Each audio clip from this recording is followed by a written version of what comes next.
अब उस दिन आवेश की बात की थी हमने, आज हम बात कर रहे हैं कि सब लोग ज्वाइन है कि नहीं। तो जैसे मान लो कि कोई वस्तु ये है एक, ठीक है, ठीक है। तो अब इसको तुमने क्या है, मैंने उस दिन ज़्यादातर उदाहरणों में 100 का लिया था। वो 100 कोई ज़रूरी नहीं होता कि जिसका मर्जी 200 ले ले, किसका मर्जी 300, ठीक है। अल्टीमेटली क्या है, मान लो हम इसको चार्ज किए, ठीक है। चार्ज करने का मतलब होता है इसको आवेशित करना, ठीक है। अब ये हो सकता है ज़्यादा आवेश हो, अरे इसमें ऋण आवेशित करें या धन आवेशित करें। मान लो इसको मैंने धन आवेशित कर दिया, ठीक है। तो ऐसे फिगर में बनाते हैं, इसको क्या दिया, क्यू आवेश, ठीक है। तो क्यू आवेश दिया तो ये आवेशित हो जाएगा, ठीक। अब इसमें हम ये नहीं बात बोलेंगे कि इलेक्ट्रॉन निकाला इलेक्ट्रॉन डाला, ठीक है। अब हम क्या करेंगे, इसको अगर पॉजिटिव आवेश दिए तो बोल देंगे प्लस क्यू आवेश दिया। अब वो अलग बात है कि प्लस आवेश किस तरीके से आता है वो हमारा टेंशन नहीं है, ठीक है। बस इतना बोल दिया इसको प्लस क्यू आवेश दिया, ठीक। अब कोई दूसरा पिंड है, ये पार्टिकल ए है, ये पार्टिकल बी है। मान लो इसको हमने इसको भी क्यू, इसको भी कुछ आवेश दिया, ठीक है। दोनों अलग अलग अगर आवेश है, मान लो इसको दे दिया हमने, इसको दे दिया हमने Q1, इसको दे दिया Q2, दे सकते हैं या ये बोल सकते हैं कि इनको इतना इतना चार्ज किया गया, आवेशित किया गया, ठीक है। जैसे बैटरी चार्ज करने जाते हो तो तुम लोग अंग्रेजी बोलते हो कि बैटरी हमने चार्ज कर दिया, ये थोड़ी बोलते हो कि बैटरी को आवेशित कर दिया, समझ गए।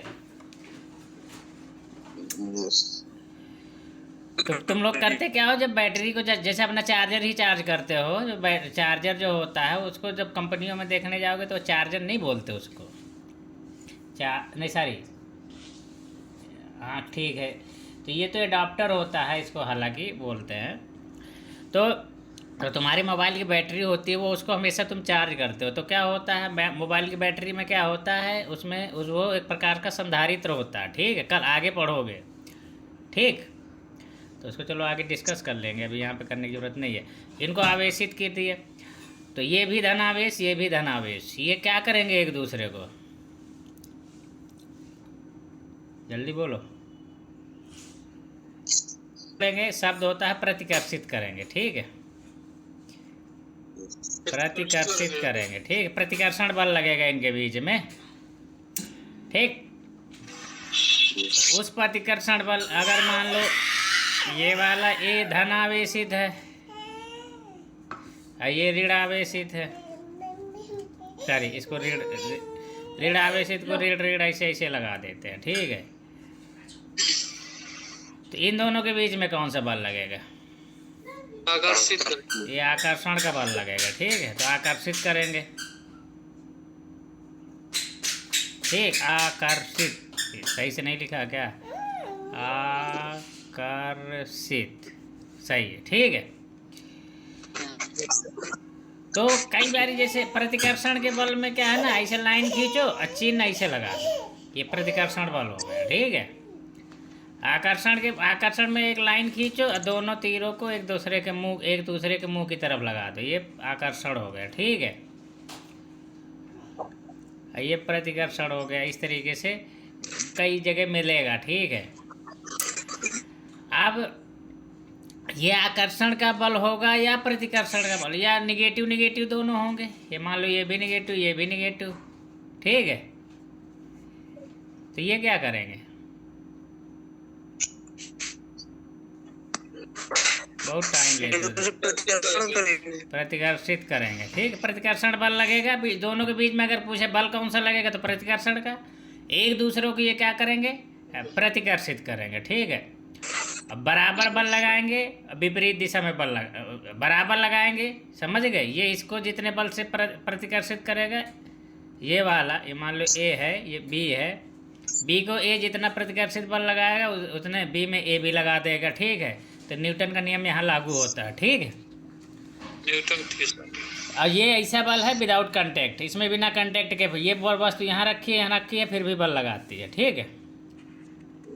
जैसे चुंबक वगैरह देखे होगे, चुंबक का जो बल होता है वो चुंबकीय बल होता है, लेकिन उसी टाइप का नेचर है। जैसे एक चुंबक को यहाँ रखो, एक यहाँ को, सेम सेम नॉर्थ नॉर्थ अगर रख दोगे तो एक को नज़दीक लाओगे तो दूसरा भागने लगता है, समझ गए। अगर पास लाओगे तो जैसे जैसे करीब आएगा बहुत ज़्यादा बल लगाना पड़ता है पास लगाने के लिए, समझ गए। तो वो क्या हो गया, सेम सेम, जैसे पॉजिटिव पॉजिटिव। और उसी के चुंबक को तुम पलट दो तो क्या करेगा, वो खींचने लगता है, क्योंकि उसमें नॉर्थ पोल साउथ पोल एक दूसरे के आमने सामने हो जाते हो, फिर खींचने पास पास लाओगे तो थाम के रखना पड़ता, नहीं तो जैसे ही मौका पाएगा फट से चिपक जाते हैं। वही यहाँ एकदम सेम कहानी यहाँ पे होती है, ठीक है। बस ये है, ये आवेश है। आवेश का कहानी तुम लोग कभी पढ़े ही नहीं होगे, ठीक है। क्यों नहीं पढ़ोगे, आवेश को हाथ में पकड़ोगे तो तुम्हारे खुद ही करंट मार देगा, समझ गए। तो आवेश का जो भी प्रैक्टिकल करोगे, जैसे चुंबक का तो तुम हाथ में लेके कर लेते हो, आवेश वाला प्रैक्टिकल करने से पहले इनको क्या है, एक प्लास्टिक के फ्रेम में लेना पड़ेगा। जिस भी वस्तु को पकड़े हुए होगे इसको भी एक प्लास्टिक के फ्रेम में लेना पड़ेगा, जैसे लेंस पकड़ने का बना होता। तब इनको नज़दीक लाओ, दूर ले जाओ तो कहानी पता चलेगी। हाथ से पकड़ोगे तो आधा आवेश तो तुम्हारे अंदर बॉडी में घुस जाएगा, तो ये तो उदासीन हो जाएगा, इसका आवेश ही कम हो जाएगा, समझ गए। बात समझ में आएगी नहीं? यस।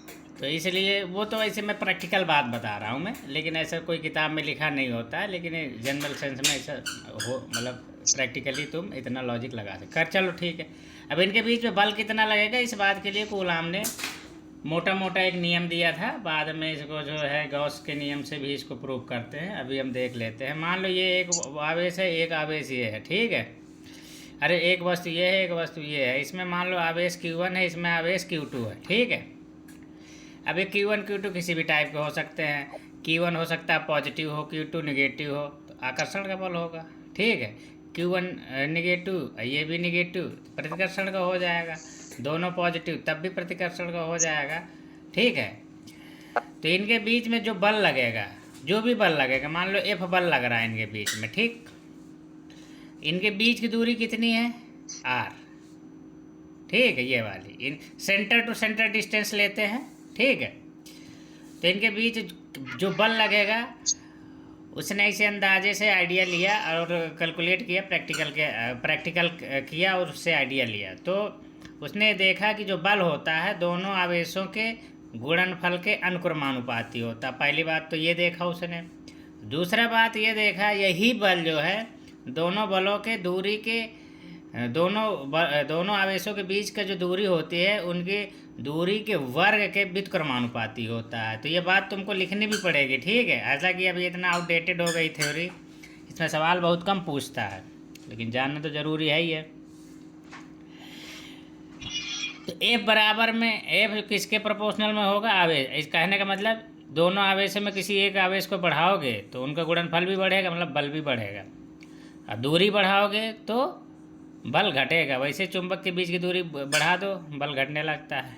बल चुंबक वाला ही फीलिंग यहाँ भी ले लो, ठीक है।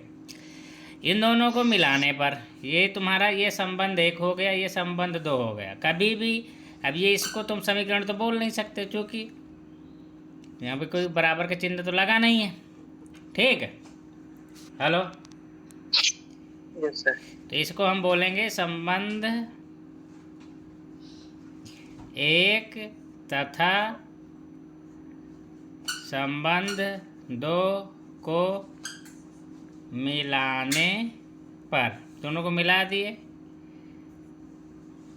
क्या हो जाएगा, Q1 Q2 अपान में R²। जब प्रोपोर्शनल में जो ऊपर होता है ऊपर रख दो, नीचे और नीचे रख दो, प्रोपोर्शनल का चिन्ह लगा दो।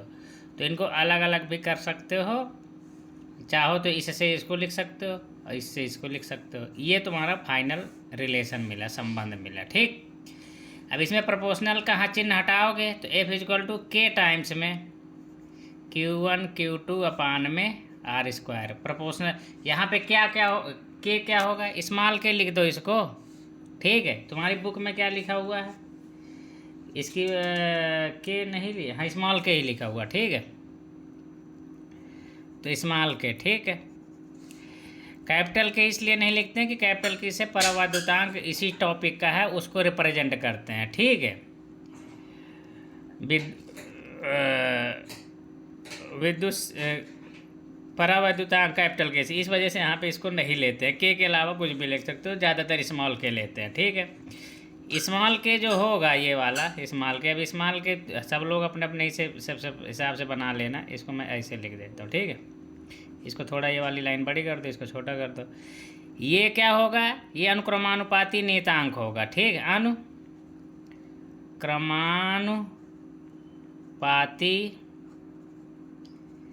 नियतांक, ठीक है। यहाँ पे इसके बाद क्या होगा, के इक्वल टू होता है 1/4πε0, ठीक। के इतना किसके लिए, वायु के लिए, वायु या निर्वात के लिए,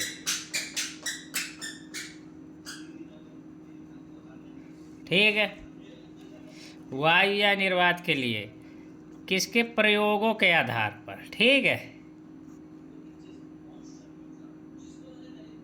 प्रयोग के आधार पर। कुछ बात समझ में आ रही कि नहीं?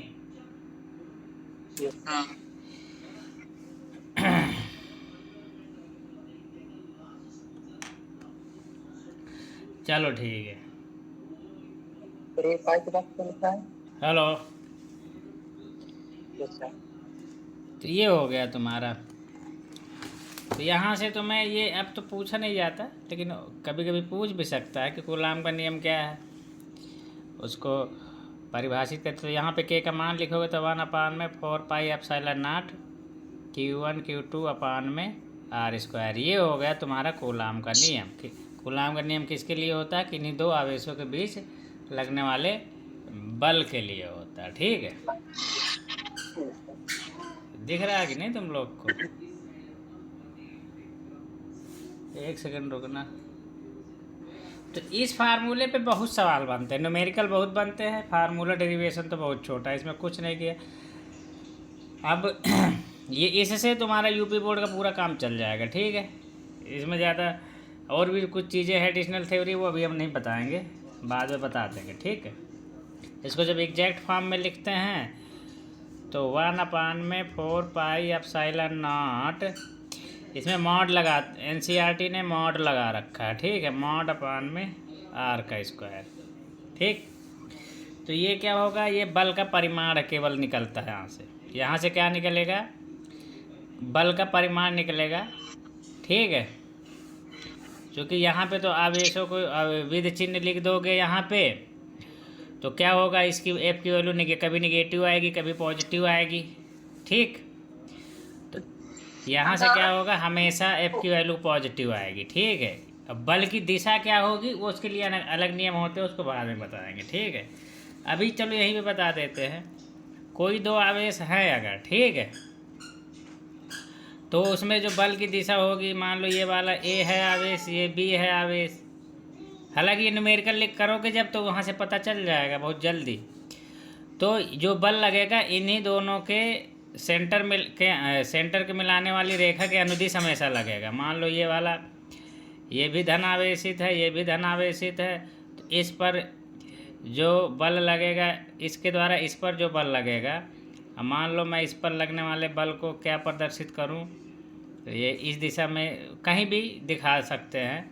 मान लो कि ये वाला बल है क्या, एफ बी, ए के द्वारा लगाया गया। इसी प्रकार से इधर क्या होगा, एफ किस पे, ए पर, किसके द्वारा, बी पर लगाया गया बल। तो ये दिशा इन्हीं मिलाने वाली रेखा के अनुदिश होता है बल की दिशा। तो ये बाद में बड़ा काम आएगा, ठीक है। हालांकि इसका एक एग्जैक्ट कई बार ही पूछता है, 1/4πε0 Q1 Q2 बटे में, यहाँ पे होता है R का क्यूब। ये वेक्टर पढ़ लोगे तो तुम लोग जानोगे, यहाँ पे होता है वेक्टर R, ठीक है। यहाँ पे मॉड लगता है। ये एग्जैक्ट फार्मूला ये होता है, लेकिन इसकी ज़रूरत पड़ती नहीं है। ये कॉम्पिटिटिव एग्जाम्स में जब पढ़ोगे तो वहाँ पे मिलता है तुम्हारे में, इसमें ये फार्मूला दिया भी। बस कभी भी अगर ऑब्जेक्टिव में अगर पूछ दे तो ये होता है एग्जैक्ट फार्मूला, ये मतलब वेक्टर फॉर्म होती है, क्योंकि बल वेक्टर होता है ना। तो वेक्टर फॉर्म ही हम हमेशा लेते हैं, ठीक है। हेलो, तो इसमें कुछ नहीं है, जब इसको मॉड लोगे पूरे का तो ऊपर भी आर आ जाएगा, आर से आर कट जाएगा, इस एक आर से ये वाला आर क्यूब से एक आर कट जाएगा, आर स्क्वायर आ जाता है, ठीक है, कोई बात नहीं। ये वाला सवाल अभी फ़ोटो खींच के भेज दूंगा, ये वाला सवाल तुम कर लेना खुद से, इसका नकल मत कर लेना, ठीक है, लगाने के बाद चेक करना, ठीक। दूसरा सवाल है, दो गोलों के आवेश क्रम से 2 × 10⁻⁷ और 3 × 10⁻⁷ कूलम हैं, जिन्हें 30 कूलम की दूरी पर वाई में रखा गया है, उनके बीच कार्यरत कूलामी बल का परिकलन कीजिए। तो एकदम आसान सवाल है ये, ठीक है। हेलो, तो चलो खैर, ये वाला सवाल तो हाई स्कूल में भी तुम लोग लगाए होगे। पहला वाला सवाल में क्या कह रहा है, एक कूलम आवेश में कितने इलेक्ट्रॉन होते हैं। तो एक कूलम आवेश, ठीक है, एक कूलम आवेश में कितने इलेक्ट्रॉन पूछता है। तो एक इलेक्ट्रॉन का, जैसे मान लो, वो उसके कहने का मतलब ये है कि एक वस्तु है, इसमें एक कूलम का आवेश है, कितना है यहाँ पे, Q = 1 कूलम है, ठीक है। कह रहा है तो फिर इसमें कितने इलेक्ट्रॉनों के आवेश के बराबर होगा। इसी को पूछ सकता है कि एक वस्तु में इतने कूलम आवेश है, इसमें से कितने इलेक्ट्रॉन निकाले गए होंगे या डाले गए होंगे, ऐसा भी पूछ सकता है।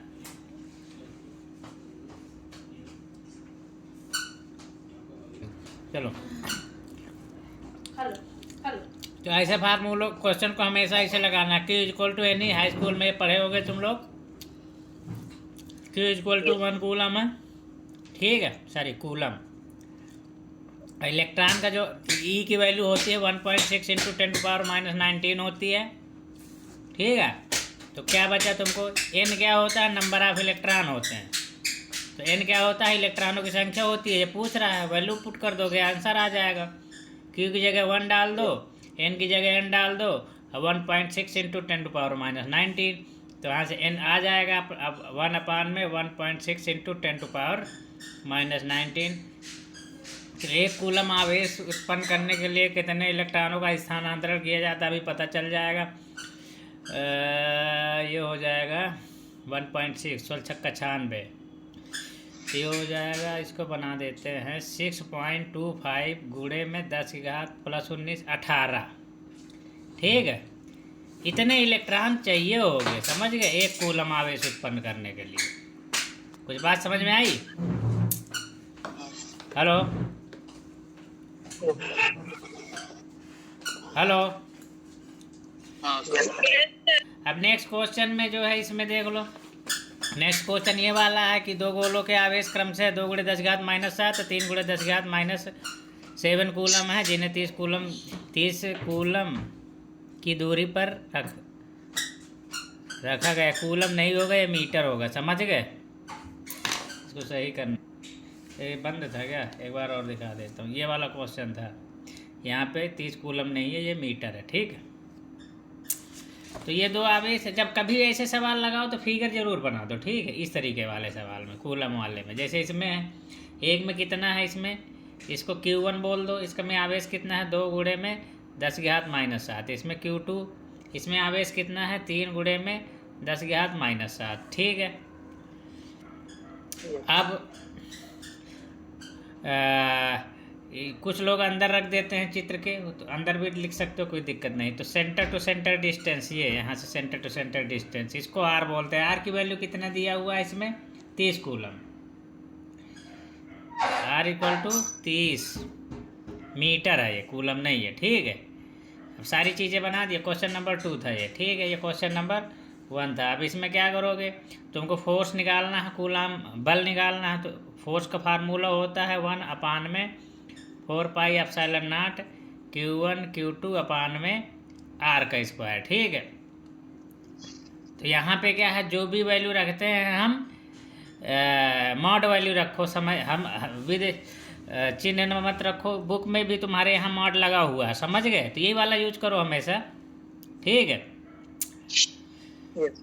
तो वैसे क्या है कि अगर विद चिन्ह लिख लोगे, अगर दोनों का चिन्ह पॉजिटिव आ गया तो इसका मतलब आकर्षण का, प्रतिकर्षण का होगा, और निगेटिव आया तो आकर्षण का होगा। विद चिन्ह यूज करोगे तो लॉजिक देख लेना अभी, ठीक है। दोनों में प्लस प्लस आवेश, ऐसा नहीं बोला, यहाँ पे कुछ नहीं लगा, इसका मतलब ये भी धनावेशित है, ये भी धनावेशित है, ठीक है, वैल्यू पुट कर दो। यहाँ पे देखो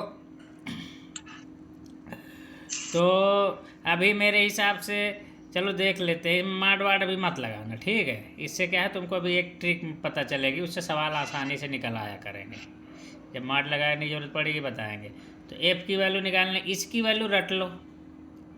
1/4 पाई एप्सिलॉन नॉट की वैल्यू जो होती है, 1/4 पाई एप्सिलॉन नॉट की वैल्यू होती है ये 9 × 10⁻9। ये हमेशा होती है, ठीक है, याद रखना इसको। ये याद भी हो जाएगा, इतना ज़्यादा न्यूमेरिकल करोगे ना, इसको याद रटने की जरूरत नहीं, अपने आप याद हो जाएगा। तो यहाँ 9 गुणे में 10⁻9 लिख दो, ठीक है। 9 ही होता है ना, हाँ ठीक है, हाँ यही होता है। ऊपर में क्या हो गया, 2 गुणे में 10⁻−7 है ना, अब गुणे में 3 गुणे में 10⁻−7, अब बटे में आर की वैल्यू 30 मीटर दिया हुआ ना, तो 30 मीटर कर दो, ठीक है। जो सॉल्व किया है तो इसमें सेंटीमीटर लिखा है, ठीक है। तो अगर इसको सेंटीमीटर लोगे तो सेंटीमीटर के हिसाब से लगा देना। अगर इसको सेंटीमीटर ले रखा है, ठीक है, 30 सेंटीमीटर, तो यहाँ पे 0.3 मीटर आ जाएगा ये, फिर ठीक है, 0.3 मीटर।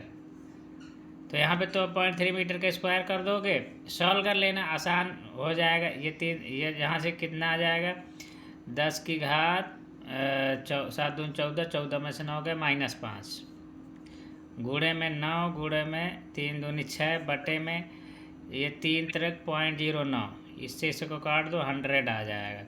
बाकी और आगे सॉल्व करोगे तो 10⁻−5 100, 10⁻−3, तो 6 गुणे में 10⁻−3 न्यूटन। फोर्स का जो मात्रा का आएगा याद रखियो, कहाँ में आएगा, न्यूटन में आएगा, क्योंकि यहाँ पे हम सारा मात्रक एसआई यूनिट में रख रहे हैं, तो अपने आप एसआई यूनिट का ही मात्रक मिलता है, ठीक है। न्यूटन जो होता है हमारा एसआई यूनिट है, ठीक है। तो मात्रक में यहाँ पे तुम लोग कई बार दिक्कत करेगा, और जब मात्रक कभी भी इन केस मान लो बहुत विपत्ति में फंस गए, नहीं समझ में आ रहा, तो जो वैल्यू पुट किए उन्हीं का मात्रक लिख दो। यहाँ पे एक मात्रक वो भी लिख सकते थे, ऊपर कूलम, इनका मात्रक कूलम होता है ना, तो कूलम का स्क्वायर बटे में मीटर का स्क्वायर, ये भी लिख सकते थे, लेकिन ठीक है, ये भी कूलम बटे मीटर का स्क्वायर, कूलम का स्क्वायर बटे मीटर का स्क्वायर भी लिख सकते थे, लेकिन इनके जब कुछ नहीं आता जाता हो, समझ गए, नहीं न्यूटन होता है, याद रखिए। ये सवाल आसान सवाल था कि कोई इसमें तो कोई खास दिक्कत थी नहीं, ठीक है। ये देखो यूपी बोर्ड के ही सवाल में करा रहा हूँ सारे पूछे हुए। 2 बिंदु आवेशों को वायु में एक निश्चित दूरी पर रखने पर उनके बीच 80 न्यूटन का बल कार्य करता है। इन्हीं आवेशों को एक परावैद्युत में इतनी दूरी पर रखा जाता है तो इस बल का मान 8 न्यूटन हो जाता है। तो माध्यम का परावैद्युतांक ज्ञात करो। अब क्या है कि देखो, अब इसमें यहीं पे साथ में एक थ्योरी भी बता देते हैं। पहले कह रहा है कि क्वेश्चन नंबर 3 कह रहा है कि 2 बिंदु आवेशों को एक वायु में एक निश्चित दूरी पर उनके बीच रखने पर 80 न्यूटन का बल कार्य करता है, ठीक है। तो 2 आवेश हैं, बिंदु आवेश, ठीक है। बिंदु आवेश होते बिंदु हैं, मतलब बहुत छोटे छोटे साइज होता है ये। तो इसमें आवेश कितना बल काम कर रहा है, इनके बीच में बल जो दे दिया है उसने कितना का 80 न्यूटन बल काम कर रहा है, ठीक है। ये मान लो कोई आवेश Q1 है, ये Q2 है, ठीक है। फिर इसके बाद कह रहा है कि इन्हीं आवेशों को एक परावैद्युत में इतनी ही दूरी पर रखा जाता है तो बल 8 न्यूटन हो जाता है। तो अभी ये कहाँ पे लिखे हैं, रखे हैं पूरा, ये वायु में रखे हैं। कहाँ पे रखे हैं, वायु में, ठीक है। अब मैं क्या करूँ, इसी सेम को उठा के किसी परावैद्युत पदार्थ माध्यम में रख दूँ। परावैद्युत माध्यम क्या होता है, जैसे पानी में, ऐसी चीज़ों के इनके बीच में पानी रख दिया जाए, ठीक है, या और भी कोई चीज़ है, कागज़ इनके बीच में डाल दिया जाए। तो ये Q1 है, ये Q2 है, ठीक है। इनके बीच अब बल F' जो होगा कितना हो गया, 8 न्यूटन हो गया, ठीक है। यहाँ पे माध्यम वायु नहीं है, कोई अन्य माध्यम है। वायु का जो K होता है वो 1 होता है, ठीक है। और इस माध्यम का जो K होगा हमको पता नहीं है, वो निकालना है, ये कैपिटल K है, ठीक है। तो मैं अभी वहाँ पे इसलिए नहीं बताया तुमको, अब बता दे रहा हूँ। जो हमारा जो कूलम का जो सूत्र था अभी जो हम डिराइव किए थे, ये 1/4 पाई के, कैपिटल के यहाँ पे आएगा, ठीक है। Q1 Q2 अपान में R स्क्वायर, ये कंप्लीट फार्मूला होता है। कुछ बात समझ में आई? हाँ। तो यहाँ पे कैपिटल के आता है, यहाँ पे के क्या होगा? माध्यम का प्रवैद्युतांक, माध्यम का परावैद्युतांक, माध्यम का परावैद्युतांक, परावैद्युतांक, ठीक है। माध्यम का परावैद्युतांक, इसको और साफ साफ, परावैद्युतांक, ठीक है, ये है साफ साफ के लिए। के जो होगा माध्यम का परावैद्युतांक होगा, ये कैपिटल के, ठीक है। अब ये क्या होगा? y के लिए इसकी वैल्यू 1 होती है, y के लिए k इक्वल टू 1, ठीक है। अन्य माध्यम के लिए k का मान 1 से, y या निर्वात के लिए, यहाँ पे ये लिख लो निर्वात, निर्वात या y के लिए, ठीक है। अन्य माध्यम के लिए, माध्यम के लिए k का मान 1 से अधिक होगा, कुछ भी हो सकता है, ठीक है, 2 3 4 5 6 7 8, ठीक। अब k का मान जो हो सकता है, कहाँ से कहाँ के बीच हो सकता है? k का मान जो है 1 से लेके इन्फिनिटी कुछ भी हो सकता है, ध्यान दीजिए, ठीक है। 1 से नीचे नहीं हो सकता। कुछ बात समझ में आ रही कि नहीं? हाँ। जैसे अपवर्तनांक तुम लोग पढ़े होगे, 1 से अधिक होता है अन्य माध्यमों का, सिर्फ वायु का निर्वात का 1 होता है, वही कहानी यहाँ पे चल रही है, ठीक है। तो वो जो भी फार्मूला रटे हो उसमें के लगाना चाहिए था हमको। एक लाइन और भी यहाँ पे लिखनी चाहिए थी, जो हम फार्मूला करवाए थे अभी, ये वाला। जैसे हमने यहाँ पे लिखा था कि स्मॉल के की वैल्यू 1/4 पाई एप्सिलॉन नॉट, यहाँ पे के लगाना चाहिए था, ठीक है, कैपिटल के। अब ये वायु निर्वात के लिए तो खैर चलो, यहाँ पे हमने इधर लिख दिया है वायु या निर्वात के लिए। वैसे जनरल किसी भी माध्यम के लिए अगर हम लिखते तो यहाँ पे हम अगर वायु और निर्वात हटा दें और यहाँ पे कैपिटल के लगा दें, ठीक है। तो अब यहाँ पे तो मैंने ओवर राइटिंग कर दी, यहाँ पे कैपिटल के लगा दे रहा हूँ, ठीक है, समझ लेना।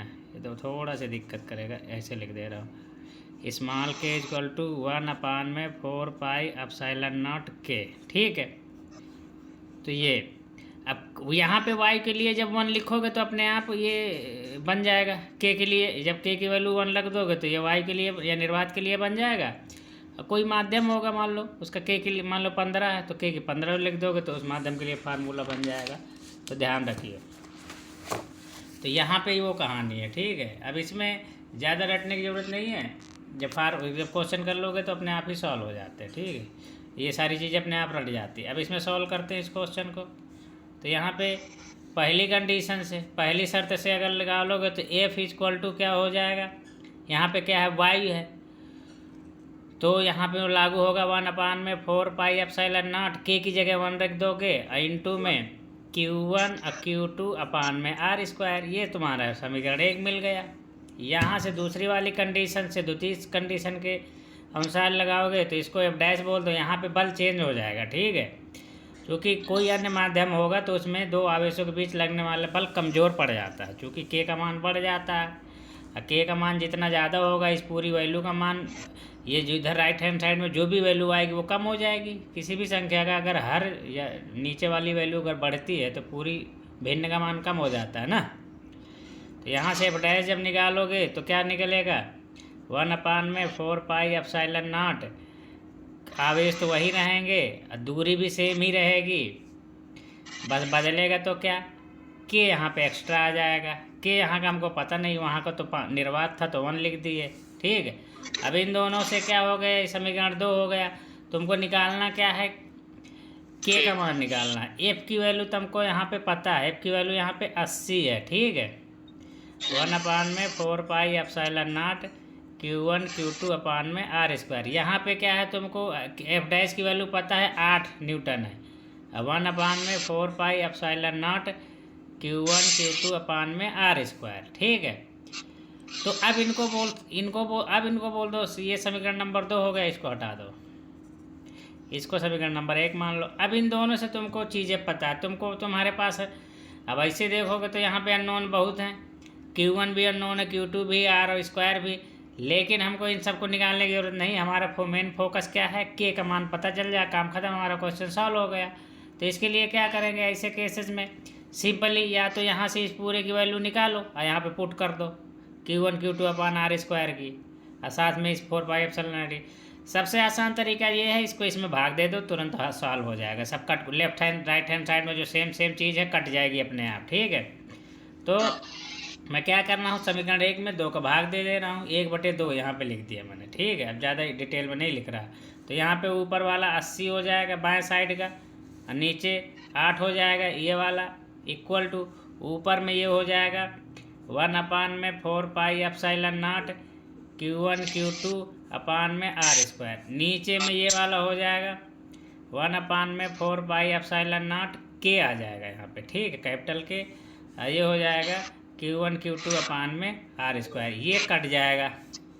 एप्सिलॉन नॉट से एप्सिलॉन नॉट वाला पूरा टर्म कट जाएगा, बचेगा क्या, सिर्फ K बचेगा। तो 80 में K इक्वल टू 1/K, ठीक है। नहीं K नहीं है, ये 8।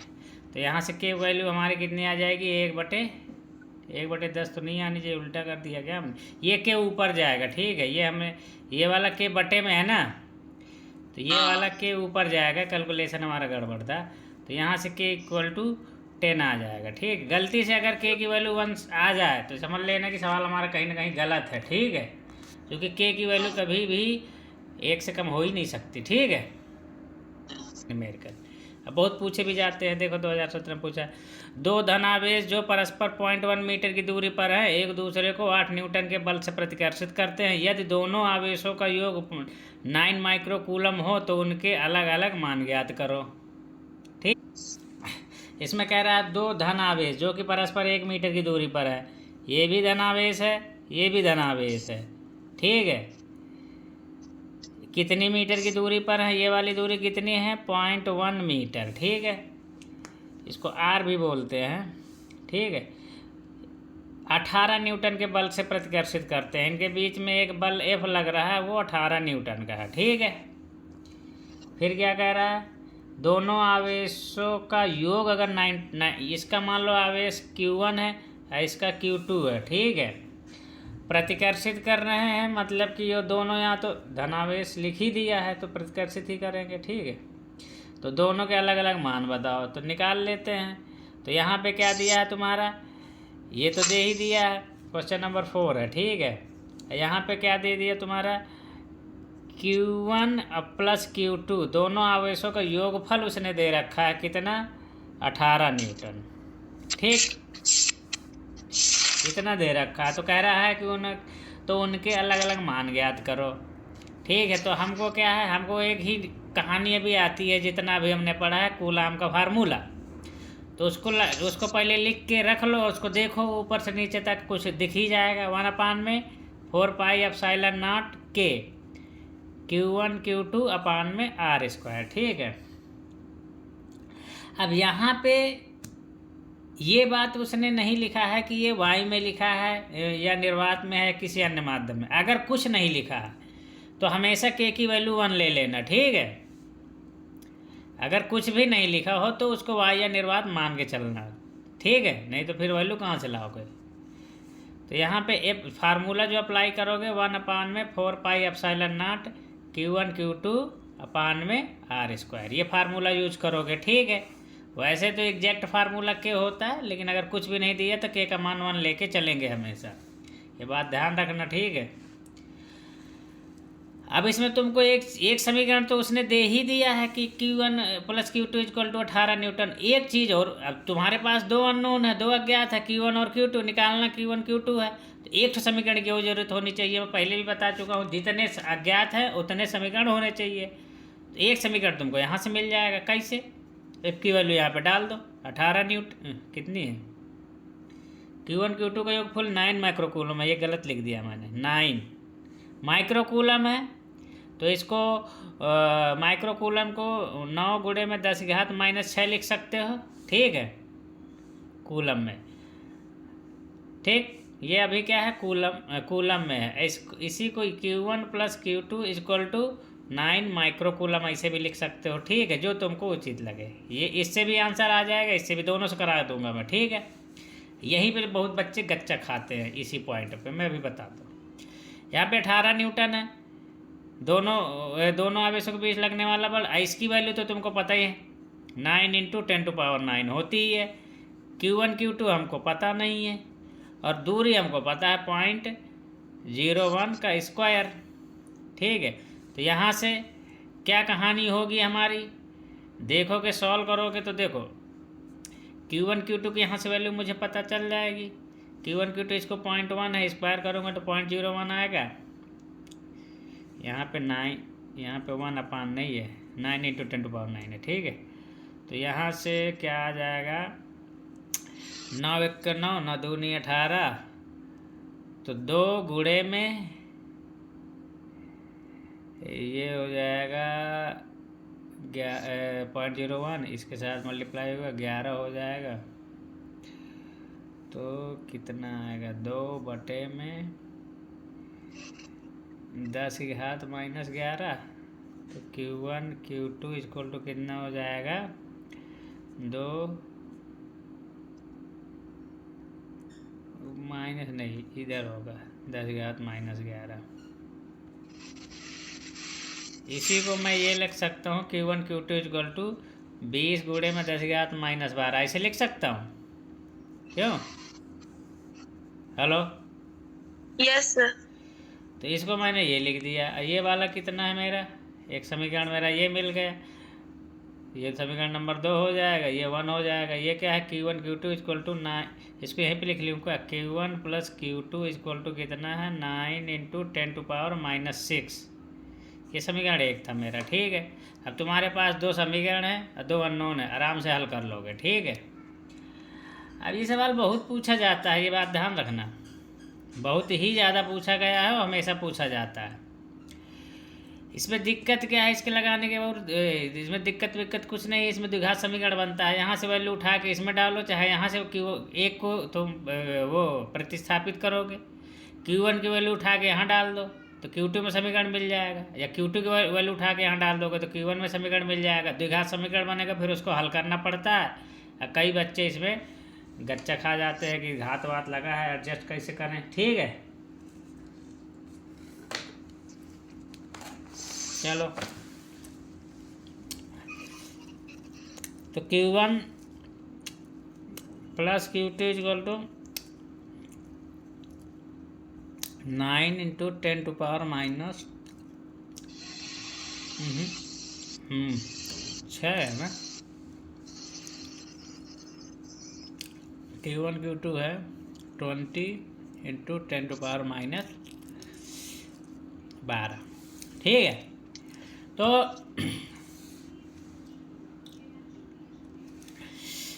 इसको ऐसा करो, देखो वैल्यू इसकी इसमें निकाल के रख दो, किस में रखोगे, इसकी इसी से Q2 की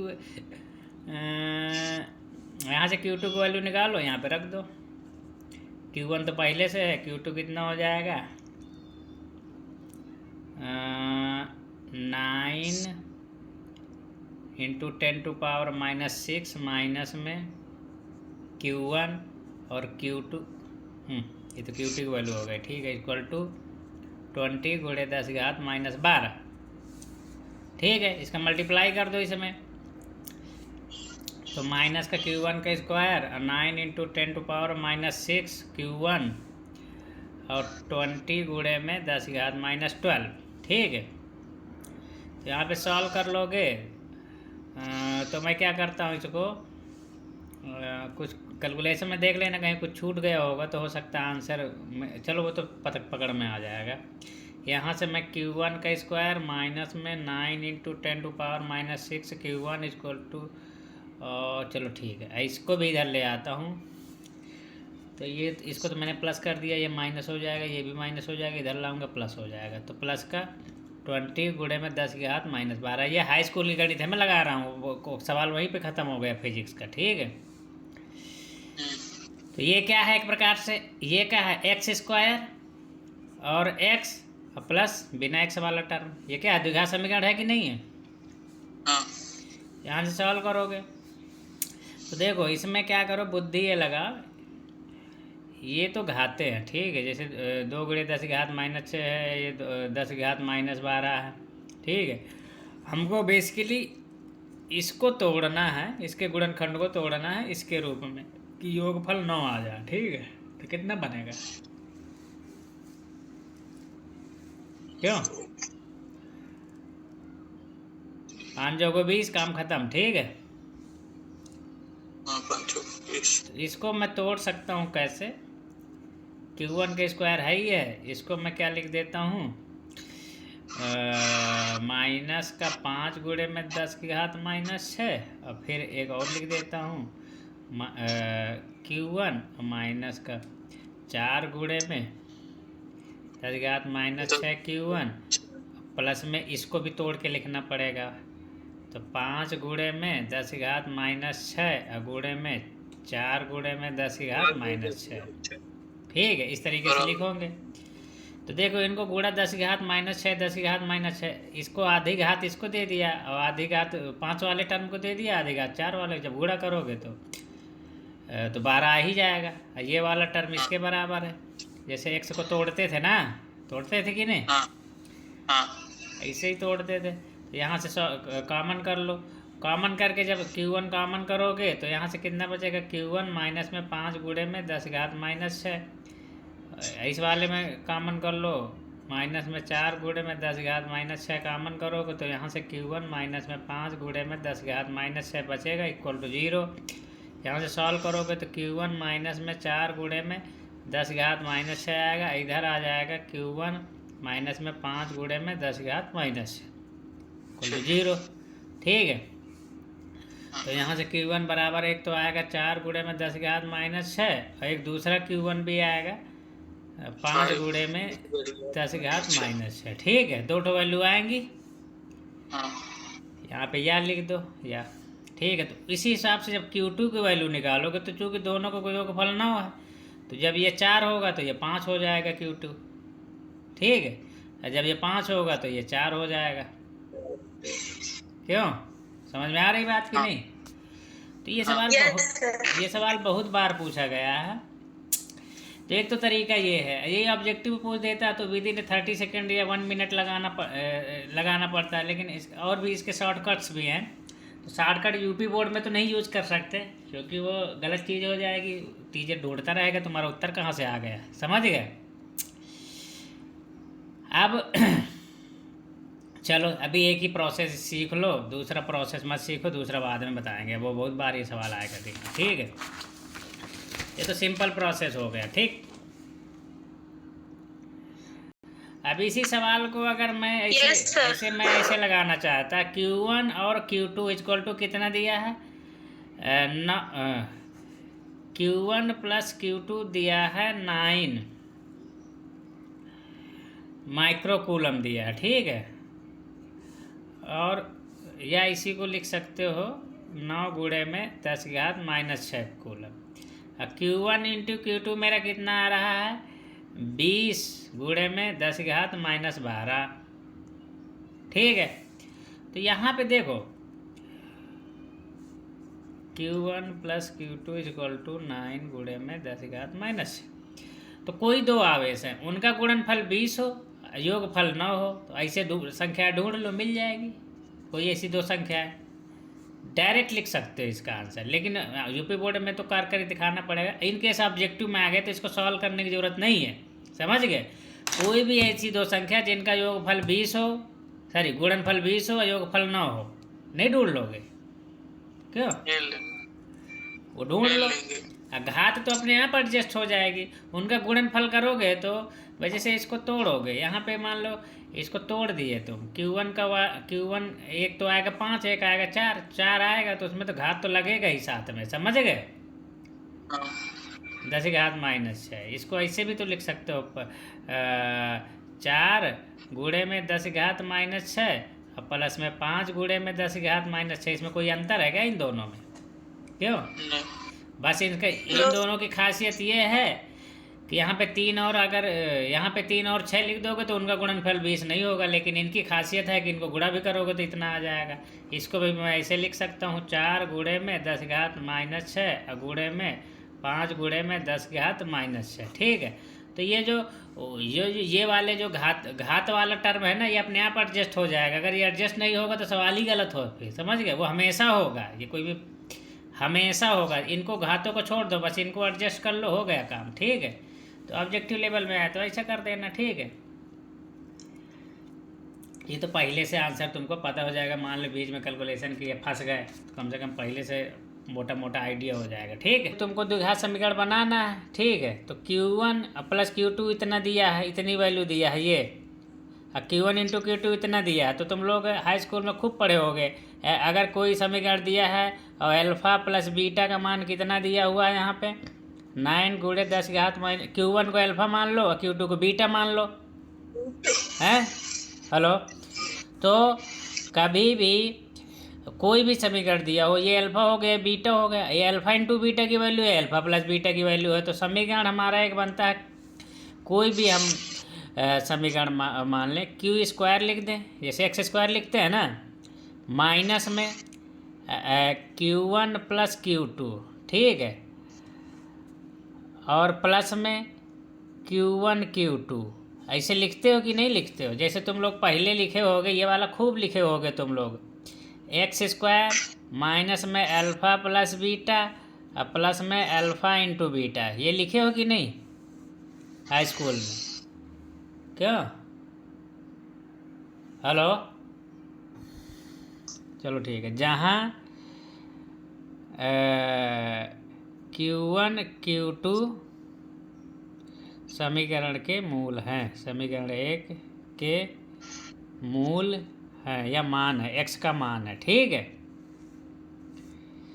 तो इस तरीके से अब जो मान निकलेगा वही आंसर हो जाएगा हमारा, यहाँ पे डाल दो। जैसे कई बार इसको x की जगह में बहुत बुक्स इसको q लिख देती है, सिंगल q। ठीक है, तो यहाँ पे जैसे एक्स स्क्वायर लिखूँ मैं और माइनस में Q1 प्लस Q2 लिखता तो कितना लिखता मैं 9 गुणे में 10 घात माइनस 6 लिखता, यहाँ पे x आ जाता और प्लस में गुणनफल लिख देता 20 गुणे में 10 घात माइनस 12 इक्वल टू 0।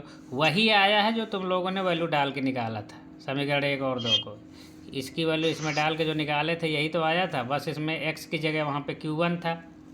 ठीक है, तो समीकरण हमेशा सेम बनेगा, याद रखना। समीकरण अगर Q2 की वैल्यू इसमें डालोगे तो भी वही समीकरण बनेगा, Q1 की वैल्यू यहाँ से उठा के इसमें डालोगे तो भी वही समीकरण बनेगा, बस x की जगह में यहाँ पे Q2 आएगा या Q1 आएगा, समीकरण दोनों केस में सेम रहेगा। ठीक है, तो कोई भी वैसे बाउंडेशन है नहीं, जिसको भी तुम हटाना हो हटा दो और जिसको रखना हो रख लो, समीकरण हमेशा सेम ही बनता है। ठीक है, इसको सॉल्व कर लोगे आंसर आ जाएगा।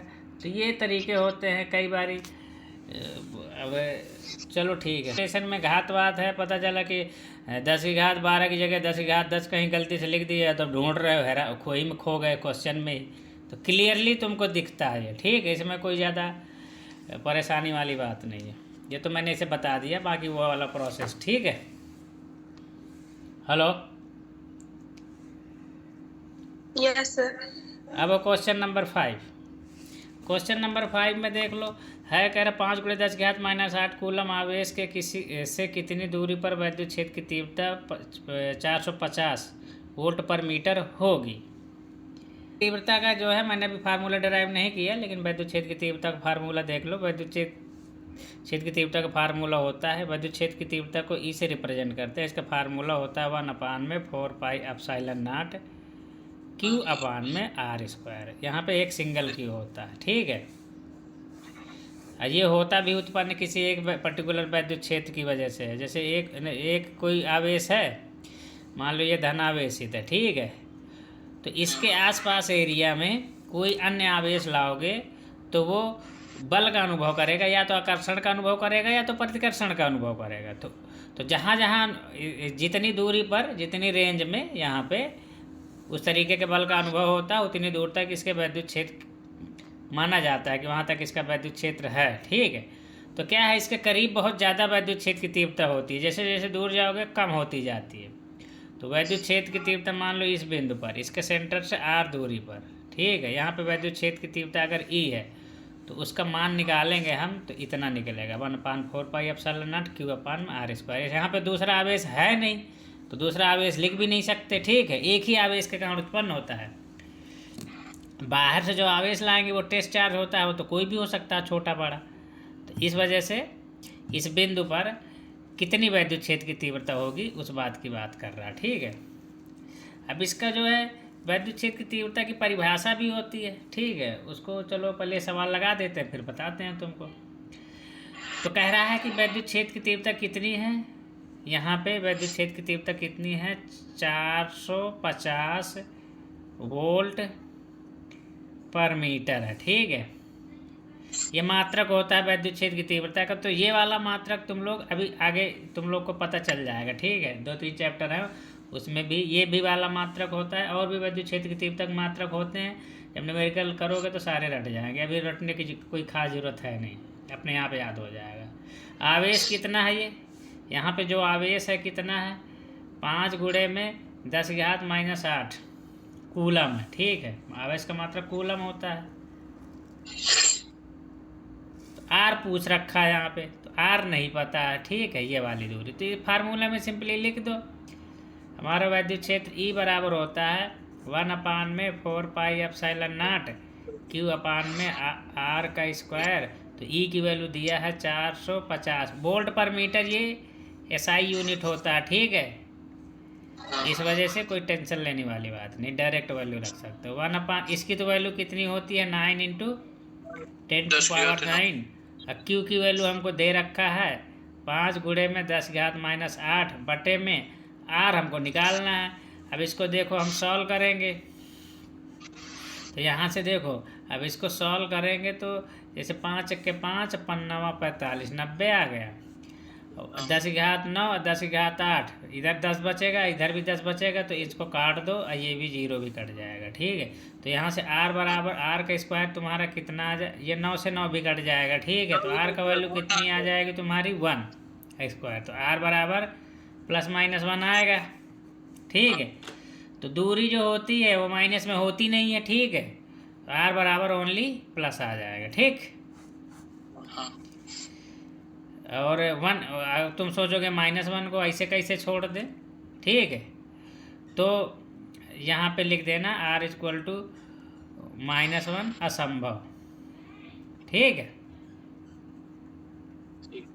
जैसे तुम लोग मूलों में लिखा करते थे हाई स्कूल में, कि नहीं लिखे हो? लिखे हो ना, कि नहीं लिखे तुम लोग?